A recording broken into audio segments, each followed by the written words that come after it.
Saviez-vous que la galaxie la plus massive de l'univers proche, l'imposante M87, est une galaxie elliptique, un géant cosmique qui abrite un trou noir supermassif équivalent à 6 milliards et demi de fois la masse de notre Soleil et qui projette un jet de particules énergétiques s'étendant sur des milliers d'années-lumière?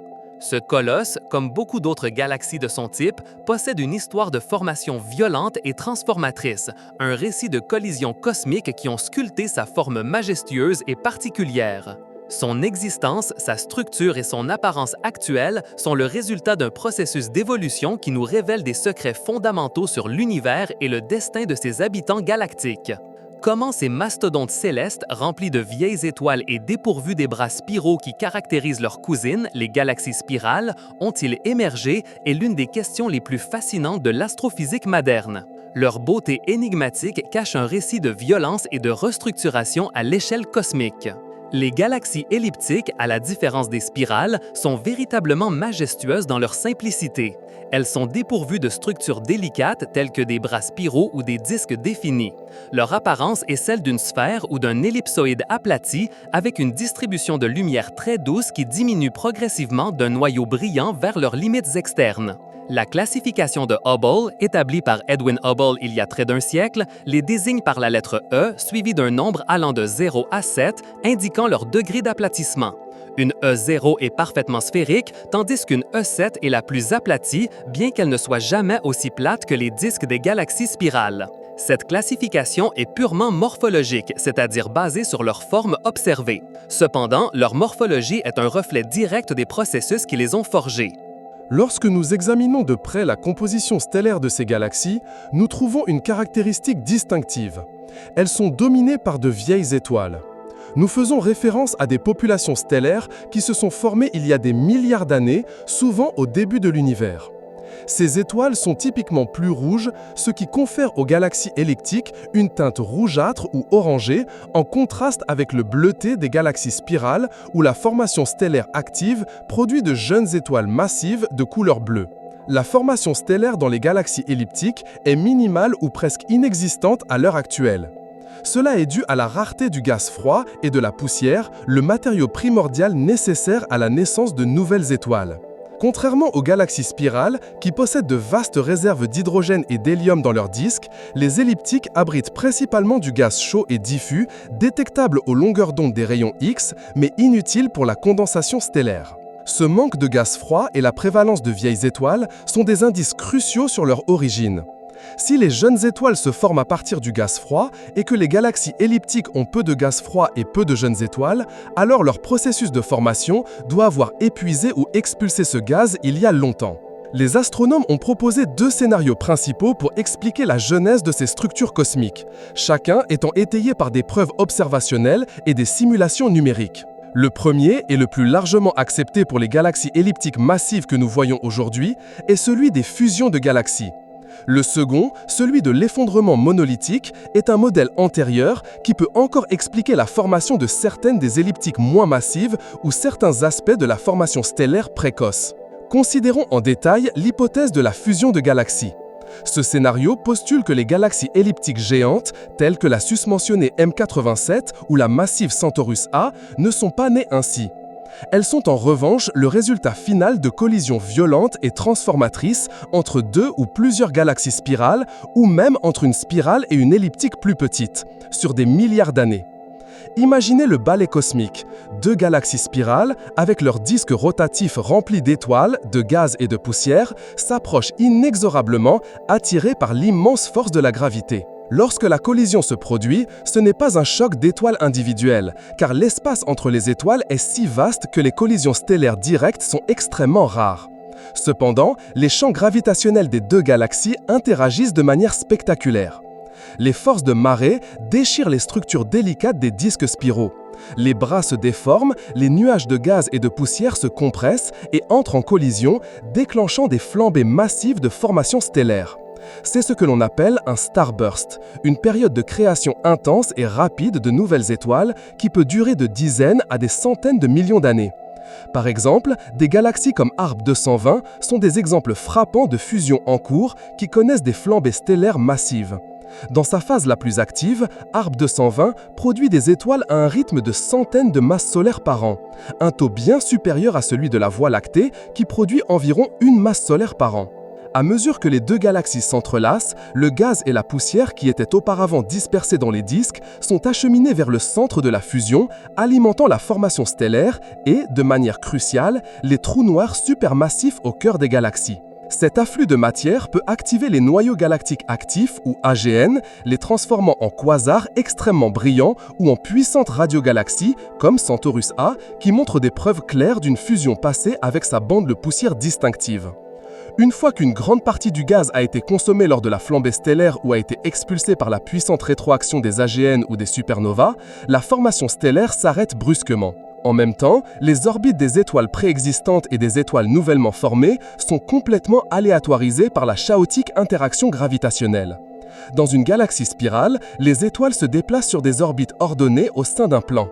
Après une fusion majeure, ces orbites se dispersent dans toutes les directions, conférant à la nouvelle galaxie fusionnée sa forme sphérique ou ellipsoïdale et son absence de rotation ordonnée.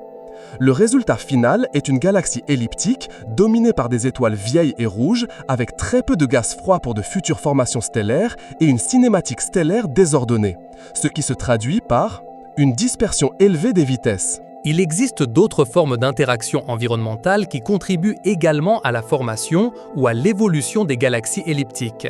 L'une d'entre elles est ce qu'on appelle le Ram Pressure Stripping, ou décapage par pression dynamique.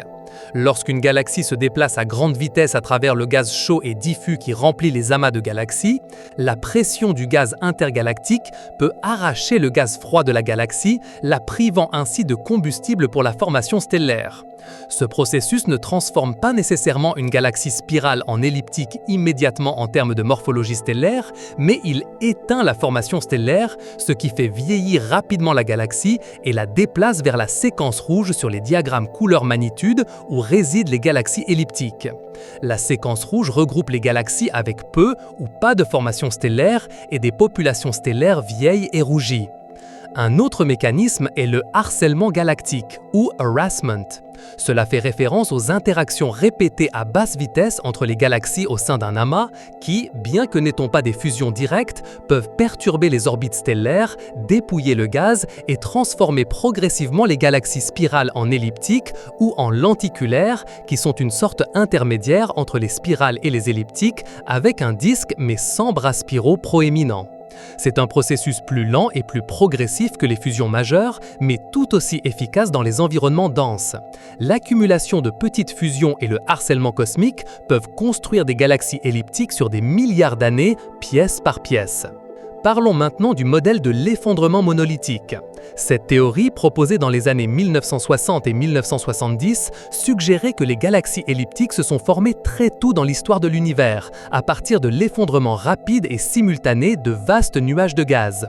Dans ce scénario, la plupart des étoiles d'une galaxie elliptique se formeraient lors d'uniques et gigantesques flambées de formation stellaire pour ensuite rester en place pour le reste de leur vie cosmique. Ce modèle explique bien l'âge homogène et ancien des étoiles dans de nombreuses elliptiques et l'absence de gaz froid à l'heure actuelle. Cependant, il ne peut pas expliquer la diversité des propriétés des elliptiques ou les preuves de fusion tardive que nous observons. Parlons maintenant du modèle de l'effondrement monolithique. Cette théorie, proposée dans les années 1960 et 1970, suggérait que les galaxies elliptiques se sont formées très tôt dans l'histoire de l'univers, à partir de l'effondrement rapide et simultané de vastes nuages de gaz.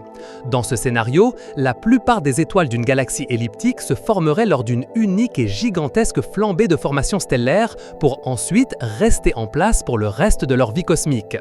Ce modèle explique bien l'âge homogène et ancien des étoiles dans de nombreuses elliptiques et l'absence de gaz froid à l'heure actuelle. Cependant, il ne peut pas expliquer la diversité des propriétés des elliptiques ou les preuves de fusion tardive que nous observons. Bien que l'effondrement monolithique ne soit pas le modèle principal pour la formation de toutes les galaxies elliptiques, en particulier les plus massives, il pourrait décrire la formation de certaines elliptiques naines ou le processus initial de formation d'étoiles dans la région centrale des protogalaxies.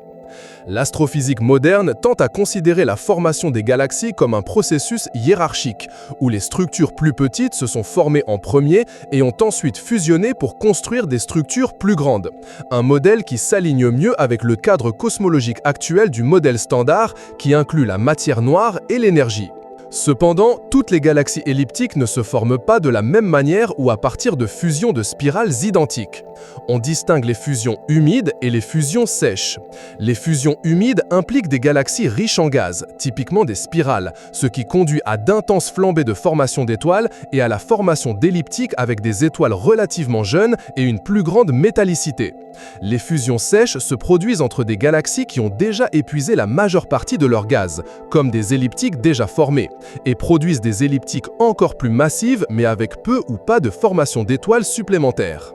Les amas fossiles, par exemple, sont des systèmes de galaxies où une seule galaxie elliptique supergéante domine le centre, ayant absorbé toutes ses compagnes dans un processus de croissance qui a duré des milliards d'années. Abell 2029 est un exemple spectaculaire d'amas fossiles. Les galaxies elliptiques, malgré leur apparente simplicité, sont des systèmes dynamiques extrêmement complexes. Leur forme, leur distribution d'étoiles et leur cinématique sont le résultat d'un long et violent processus de formation et d'évolution. Des collisions entre galaxies spirales remplies de gaz qui donnent naissance à des flambées de formation d'étoiles, jusqu'au harcèlement gravitationnel dans les amas qui dépouillent les galaxies de leur matière, chaque interaction cosmique laisse son empreinte. Ces galaxies sont l'aboutissement de milliards d'années d'évolution cosmique, de véritables cimetières stellaires qui nous racontent l'histoire d'un univers en constante mutation, où la gravité est le principal sculpteur. Continuez à explorer les mystères de l'univers avec nous. Si cette plongée profonde dans l'évolution cosmique vous a fasciné, mettez un j'aime à cette vidéo, abonnez-vous à la chaîne Explorando pour ne pas manquer nos prochaines aventures scientifiques et partagez cette connaissance avec vos amis et votre famille. Dites-nous dans les commentaires quels autres secrets du cosmos vous aimeriez démêler. Votre participation nous aide à continuer à vous apporter les histoires les plus marquantes de l'univers.